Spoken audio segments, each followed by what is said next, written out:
நம்ம ஊரில் தான் ஆக்சுவலாக வந்து இப்போ நம்ம ஒரு இண்டிபெண்டன்ட் விஷயம் பண்ணிட்டு இருக்கோம்னா எல்லாருமே கேட்குற கேள்வி நெக்ஸ்ட் ஸ்டெப்பை படம் பண்ண போகிறேன் நெக்ஸ்ட் ஸ்டெப் பண்ண போகிறேன். ஸோ அதுதான் வந்து எப்போவுமே ஒரு நெக்ஸ்ட் லெவலாக இங்கே பார்க்கப்படுது. பட் நீங்கள் வெஸ்டர்ன் சைட்லலாம் எடுத்துட்டீங்க அப்படின்னா வந்து ஹேண்ட் சிம்மரை கூட நிறைய பேர் தெரியாமல் இருக்கும் இங்கே மேபி தமிழ். ஆனால் ஜஸ்டின் பீபர் எல்லாருக்குமே தெரியும்.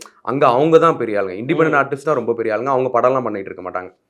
ஸோ அந்த நிலமை வந்து இங்கே லைக் ஈக்குவலாக ரெண்டுமே ஈக்குவலாக வந்துட்டு இருக்கிற ஸ்டேஜுக்கு வந்துட்டு இருக்கு. ஏன்னா இப்போ வந்து எப்படி இருக்குன்னா முன்னாடியெல்லாம் வந்து இப்போ மேபி லெட்ஸே இப்போ ஏஆர் ரஹ்மான் வந்து உதித் நாராயணோட கொலாப் பண்ணுறாரு, ஸ்ரீராமோட கொலாப் பண்ணுறாருனா ஒரு எக்ஸைட்மெண்ட் இப்போ இருக்காது. பட் ஏஆர் ரஹ்மான் பால் டப்பா கூட ஒரு மியூசிக் வீடியோ பண்ணுறாங்க, இல்லை அசலோட ஒரு பண்ணுறாங்க. இந்த மாதிரி இருக்கிறதா இப்போ எக்ஸைட்டடாக இருக்கு.